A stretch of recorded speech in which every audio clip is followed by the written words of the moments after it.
Hello mga ka-advensoy. Ito yung napaka the best na sitwasyon kung saan babiyahe kayo ng 1-2 oras, tapos pagdating nyo sa area, ayun, maulan.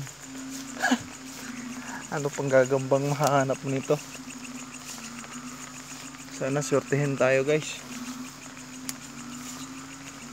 Wala. Mga maliliit ngayon yung nagsisilabasan, panigurado.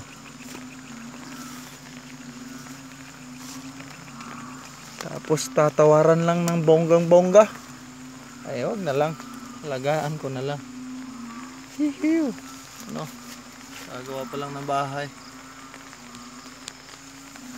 Liit. Sus, buti na nakabuta tayo guys. Ay, isa ako dito. Maulan na gabi sa lahat.